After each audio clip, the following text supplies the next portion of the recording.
Welcome to another episode of Rainbow Popcorn. We are 2 out of 3 brothers reviewing camp classics. Hello, Brett. Hello, Lee.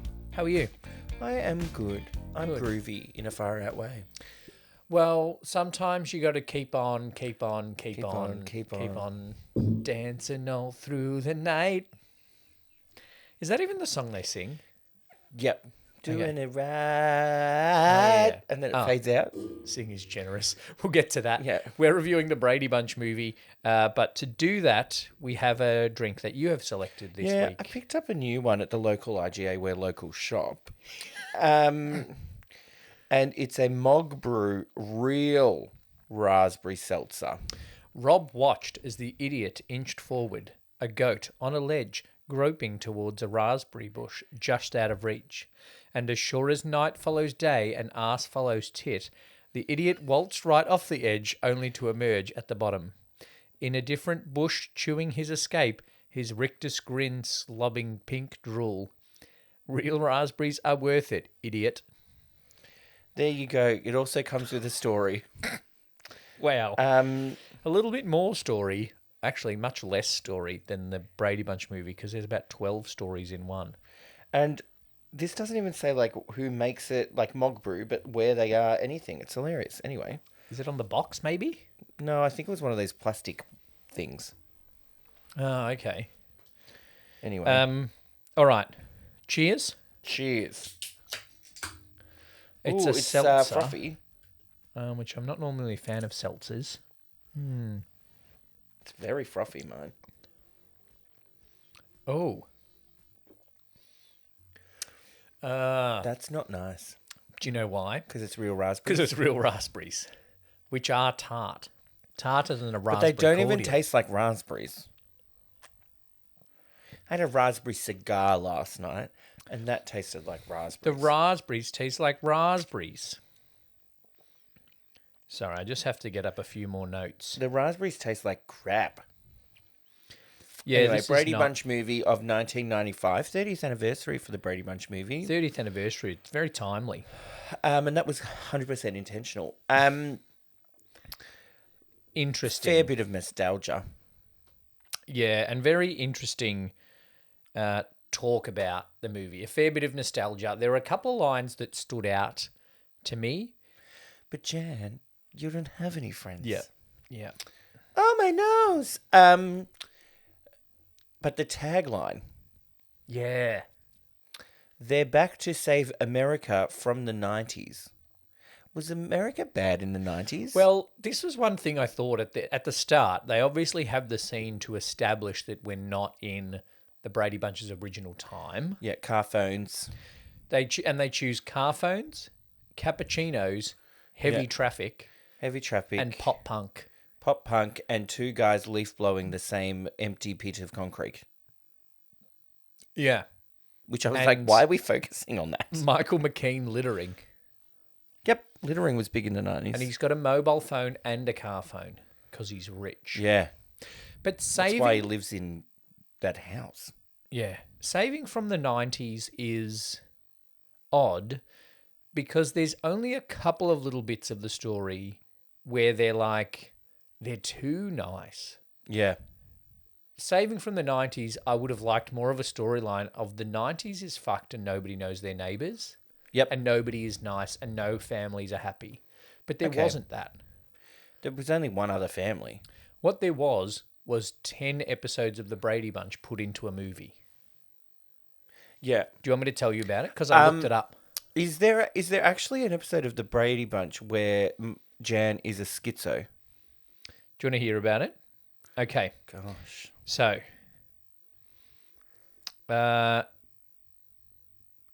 ChatGPT said this, right? And then I've Great. done some research as well. The Brady Bunch movie is like a parody remix of classic Brady Bunch TV episodes. It crams in a bunch of the most iconic storylines from the original series, but with a super 90s tongue-in-cheek vibe.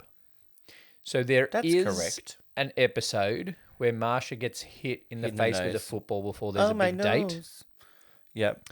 There is an episode where Jan is having middle child syndrome issues and tries to stand out by wearing a black wig. And Is it an afro? In that episode, she does hear voices. Oh, God. Okay. There is an episode where Peter's voice break starts to happen just before the family has a musical performance. Oh. There is an episode where Greg tries to use a photography competition to win a bunch of money. That's not in there, but they are trying to win money to save the house. There's a lot of talk throughout the show of the family having a really tight budget. Uh-huh. There is a lot of talk of Cindy being the tattletale. Yeah. Throughout the show, Marsha's obsession with popularity and the Brady Bunch doing songs. There's also, where is this on my other notes? There is also a moment where Davy Jones comes to the school dance in the show. That comes back. And yeah, the singing as well is a lot of the singing. Right. So there is a lot of the TV storylines that they've, I'm going to say, attempted to weave together to make a movie. Yeah. I think for the most part it works well. Yeah. Except then the end is rushed. Except that only one of the kids can act. Jan's good. Jan's good. No. No, I disagree. I did not think Jan was good. I thought Christine Taylor was good. And Jan was good. And she is in one of the best episodes of Will and Grace. Jan. Okay. It's a very funny episode. Do you know who's really odd? Greg. You know who's the worst? Peter. Bobby. Oh, really? Yep. I thought Peter, I would probably rank Peter above Jan. Not Peter, Bobby above Jan. Bobby contributes nothing. Eddie provides more to the plot than Bobby. Bobby convinces the police to give them a lift and has that funny sitcom style joke of your hedges are too high, and then Michael McKean crashes his car. And he's like, I don't like Bobby. Bobby's the I don't worst. like Cindy. Well, you're not meant to. She's the villain. She's the villain of the movie. Not the guy next door or Jean Smart. Oh, Jean Smart's not a villain, even though she may be trying to sleep with a 14, 17, I don't know. 21. It's one thing I couldn't believe. I'm like, your voice is breaking. You look 19. Yeah. There was a lot of innuendos that when you, in the 90s, when I watched it as a child, I didn't quite appreciate. Like when Jean Smart's there and she's drunk all the time. And then Peter's there to mow the lawn, and then Greg's there to do something, and she's standing in the middle of them, and then she's like, oh, well, when you're done here, why don't you come in and we can make a sandwich? Oh, I didn't even get that when I watched it this time. I was like, Jesus Christ. Oh, at least you didn't say I'm going to take you to Paris. Oh, well. But That's an Eiffel Tower joke. I in case know, anyone I got didn't get that. it. And well, but then she also is like, when Christmas comes around, tell your dad I'll be happy to wrap his package. Yeah. That one's much less subtle than the sandwich one. I like that it is the Brady Bunch in the 90s. Like, they didn't make a movie of the Brady Bunch. You know what I mean? They didn't make it a Brady Bunch episode for an hour and a half. They made it, they're just weirdos in modern times. Yep. Okay. That it is very meta in that way. And so it is still, whenever you're with the Bradys, it's got that 70s sitcom vibe. Yep. And it's meta in all of the things, like Carol saying your father's right. Mike saying all of his speeches. Yep. All of those two being meta work really well. Yep. Because those two can act. Yeah. But when the kids try to do their meta stuff and Greg's trying to be like, hey, you're really groovy in a far out way, that doesn't work.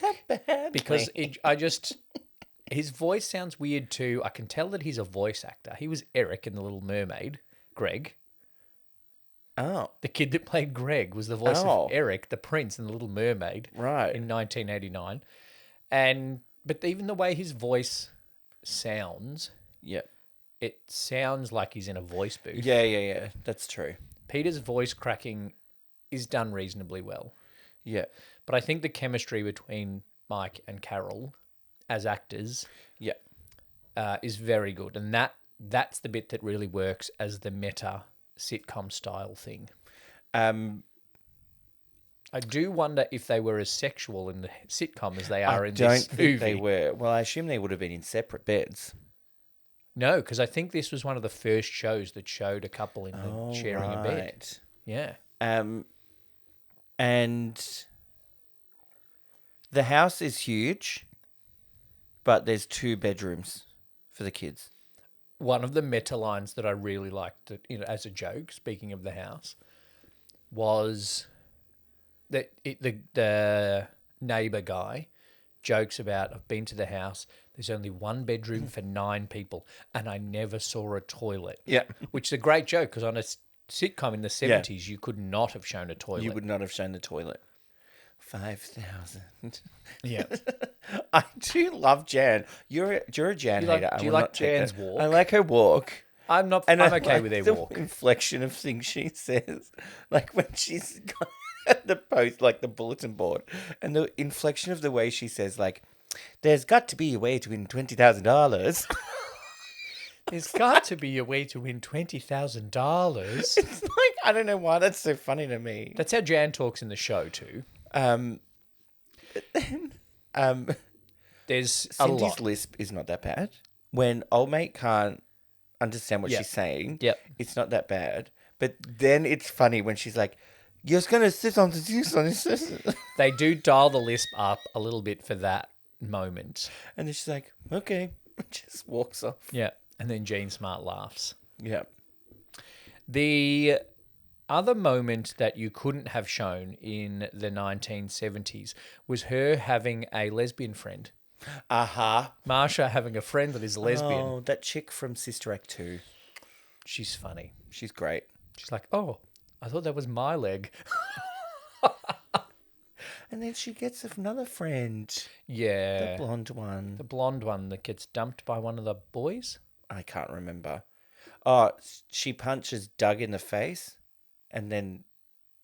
Oh, Yeah. she's dancing with Doug, and then Doug's like, no, I'm going to chat to Marsha. Yeah. And then, It's not her nose I'm after. yeah, the lesbian punches Doug, and that makes the other girl fall in love with the girl from Sister Act 2. Sister Act 2. The Love Boat. Yes. Oh, yeah. That one.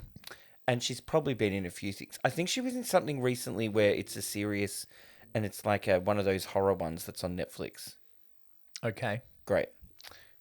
good. I haven't That's all I've watched got. a lot of horror much recently. Um, I'm not sure that my libido is increasing at a rapid rate is something that Peter would talk about with Bobby. And I'm not sure that's how it would be addressed in sex ed class either. Because my libido is increasing at a rapid rate, my voice is breaking. I think it's the hormones increasing yeah. that increase both your libido and And change your voice. Yeah. And change your accent. change you into an Elvis impersonator. Yeah. Yeah. That's really interesting. What they could have done is got the original Peter to put on a bit of a voice for him to mime to. Okay. The original Peter, who's the teacher in the cafeteria. When he says to the bully guy, do it and die. The guy that's bullying Peter. And then the coach is old Peter. The coach is old Peter And then Greg's in there. as the music producer. And then Alice is in there. Alice is in there. Who One thing looks that annoyed exactly me, the same. They could have got Alice to play Alice because as it was, the woman that did play Alice was just doing an impersonation of Alice. Yeah. I thought it was just Alice in makeup. Yeah. Shelley Long, and I've forgotten his name, but he's also Gary Cole. Gary Cole. He's in Dodgeball with Christine Taylor. Yep. They are acting as Mike and Carol Brady. Yes. Alice is impersonating Alice. which I don't like. Oh, okay. Young Alice. Young Alice Okay, is impersonating Alice. Yeah. But Alice is in there as Squishy, Squawky, You know, the truck driver. I don't know what they call I someone don't was. know. Duck. And then Florence Henderson is there as Grandma, Yeah. the original Carol. Cut the crap, Jan. I thought she was going to slap her. Yeah, so did I. I really would have liked that. I reckon that was in the original script. Yep. And didn't make it. Florence Henderson was like, no. Now, Florence Henderson would have done it. Yeah, well, she The probably censors- did it behind the scenes to the censors real Jan anyway. Wouldn't have allowed it. So there's a few things in the movie that age it. It's like, this is so 90s. And if Doug's middle part wasn't enough to age it to go, you're in the 90s, then the line, she's harder to get into than a Pearl Jam concert, definitely aged it. Definitely aged it. Car phones aged it. And the fact that they've got a CB radio in their car. I don't know why they have a CB radio in their I think car. that's Was that a 70s thing? I think that's a 70s thing. God, that's weird. Yeah. I have to watch that 70s show. One great cameo Is RuPaul. And I love that as soon as Jan goes to the counsellor's office, she goes straight for the big three. Yeah. Teen pregnancy, suicide, and bulimia. Yeah, but no, she's just a schizo.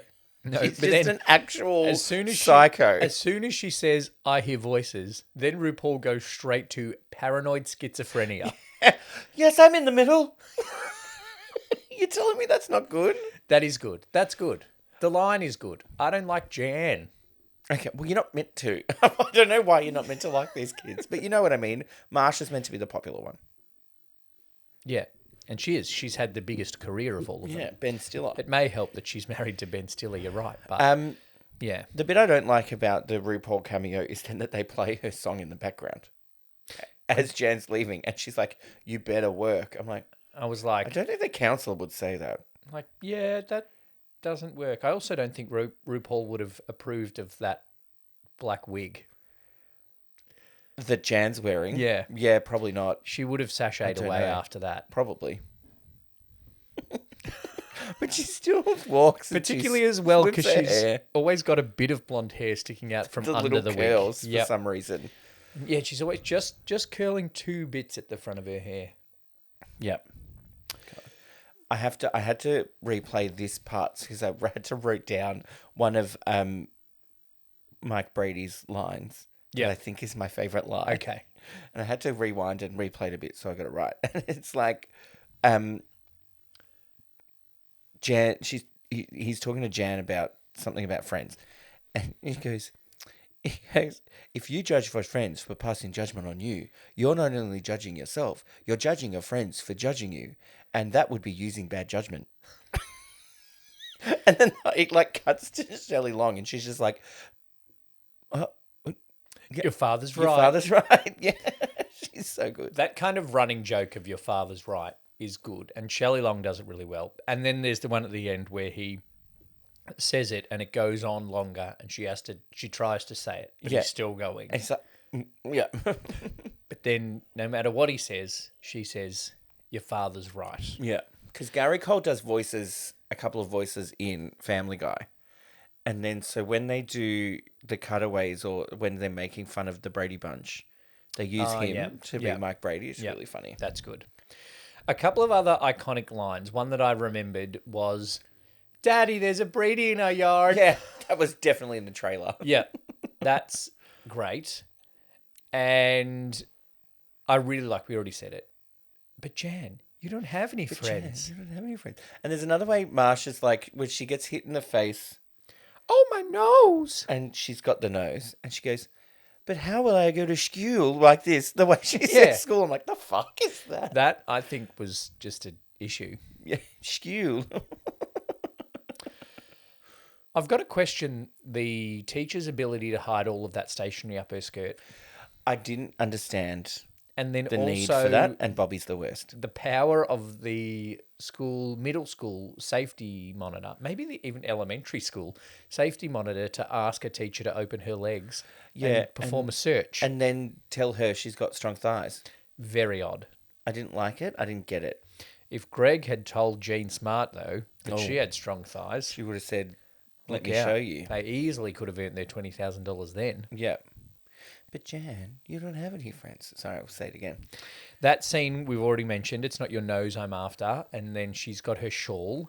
This is well written because she's like, it's cold outside. You should wear your shawl, which then allows them to say, Doug, do you have protection? Yes. Assorted colours and textures. And they're like, Good oh, boy. good. Because, yeah. So innocent. But saying on another iconic line that the lesbian has, other than I thought it was my leg, is when she punches Doug and then she looks down and she goes, is he dead? Very harsh of Doug to call Marsha a slut, though. Yeah. Very 90s, but She's a very tease, harsh. not a slut. Sorry. But that's how people were called sluts back in the In day. the 90s, yeah.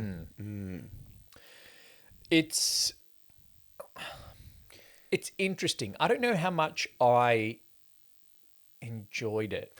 I loved it. I thought it was hilarious. I think there's a lot of funny moments in it. And I think, I don't know, I think you wouldn't make it like this these days, though. No, you just make a You'd make a movie. Brady Bunch episode. You make a Brady Bunch movie episode longer. But I think if you made it this way today, you'd have to have some explanation as to why they are still stuck in the 70s. Do you know what I mean? Yep. That the house is some sort of time machine portal. No, but like they loved it's a Black Mirror episode. They loved the way they grew up when they were kids, so they're still doing that. They're Mormons. Well, that's what Michael McCain says. I've got this place in Utah. Yes, You'd love very it. good. Blah, blah. Donny Osmonds. Yeah. As Mike Brady is wearing blue pinstripe pants. Yep. A white shirt with blue dots. Yep. And a white tie with blue polka dots and some sort of also patterned blue jacket. Yeah. Like, fucking hell, this is a lot. It is overstimulating, some would say. I think it is very funny. And I think the way they've done the meta-ness of them being stuck in the 90s, I don't agree with the tagline that they save the 90s because the movie doesn't portray the 90s as needing to be saved.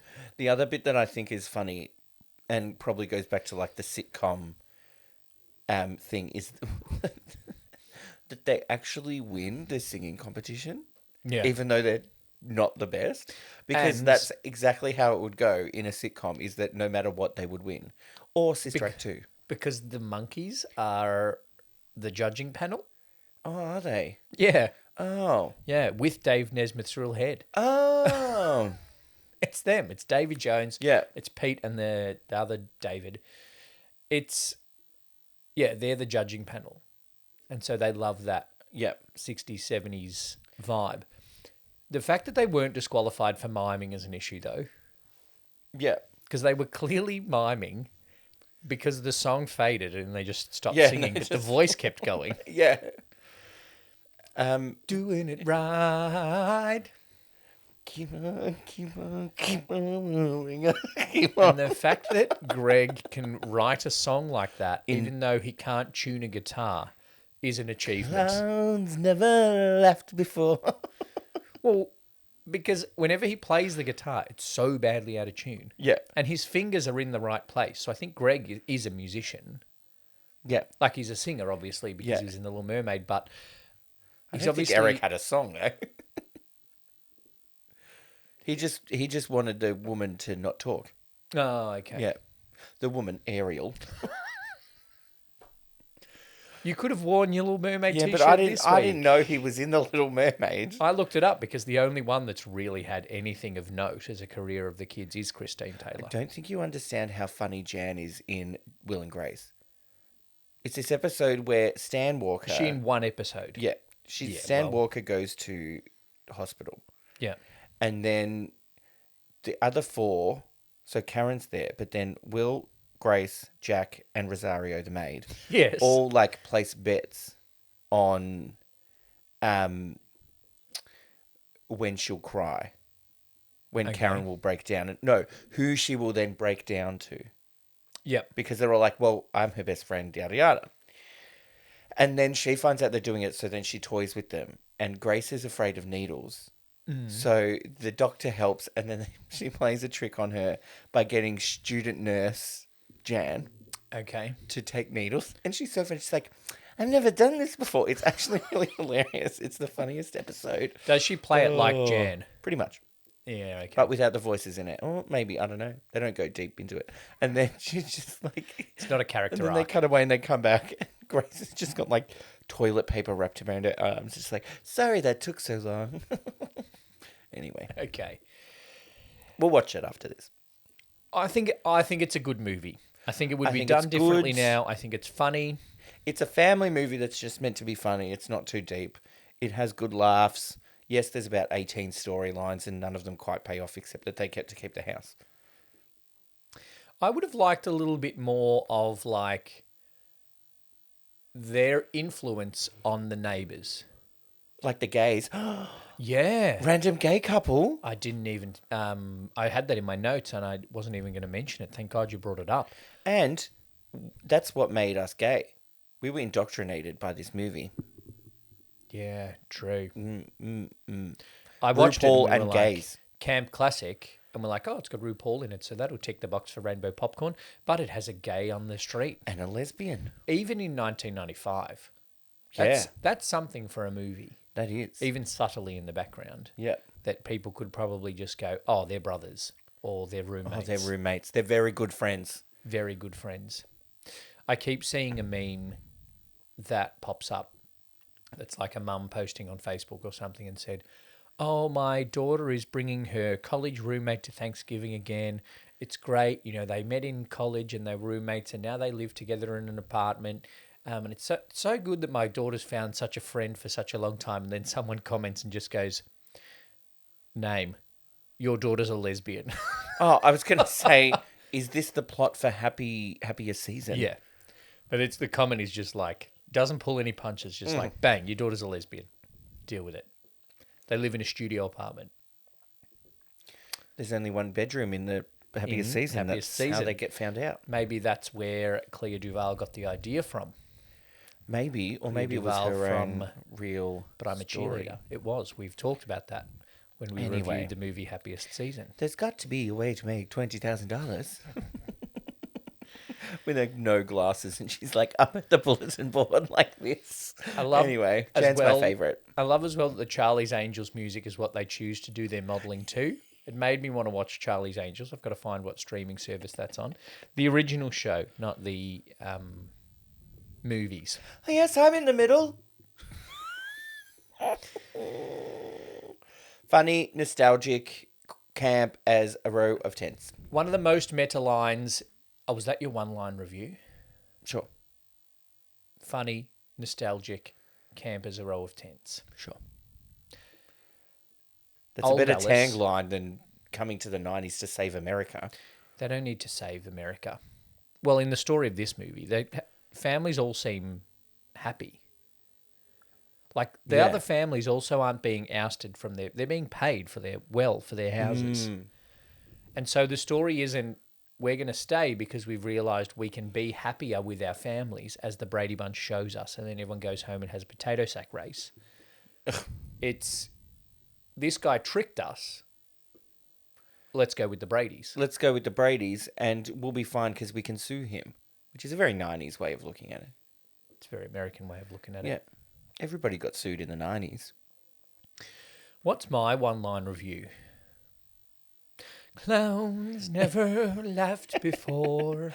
Beanstalks never grew. And then he's like, don't they have beanstalks in Seattle? God. That receptionist worst extra, actually. One thing in doing my research that the internet told me was that it's a bit of a thing in the TV show. When you say your research, ChatGPT. I did do some research on ChatGPT. I also used Gemini, Google's AI, but I also did some research. But one of the things that the AIs tried to tell me was that in the show, there's a bit of questionable chemistry between Greg and Marsha. Yep. And from remembering the show, there is, but that isn't in the movie. It's in the second one. Yeah, it is in the second one, a very Brady sequel. Yep. Then there's the Brady Bunch Hour. When they go to Hawaii. Yes. And that's legitimately just a rip-off of their sitcom There is storyline. just an episode. Yep. That is that. The Tiki of Doom or whatever. The three original actresses that played the girls. Yep. 2 declined to be in it. Okay. And one, Jan, couldn't make it for scheduling reasons. But Jan did appear in the Brady Bunch Hour. Okay. Which was a spin-off special with this Great. cast. My one-line review is... This is as meta as Brett will allow a movie to be. I think it's really good. What's coming up next for Rainbow Popcorn? Just some more movies. So general chat. The next movie that we're doing, and we'll give you a couple of weeks so that you can watch it. Let me get my diary. It is a complete 180 from this movie. Oh, yeah, it is too. And it's sandwiched between 2 camp classics that are nothing like this game movie that we're going to watch. Yeah. We have already reviewed it for Two Drink Cinema, but we are reviewing Call Me By Your Name. Yeah. Which is as forcefully intelligent as this one is forcefully meta. That is correct. That's my one-line review for those 2 movies in one. Thanks for listening to another episode of Rainbow Popcorn. Like and subscribe on YouTube. Subscribe on your podcast app. Give us a rating and review. Follow us on the socials at Rainbow Popcorn Pod. Thank you, Brett. Thanks, Lee. Gotta keep on, keep on.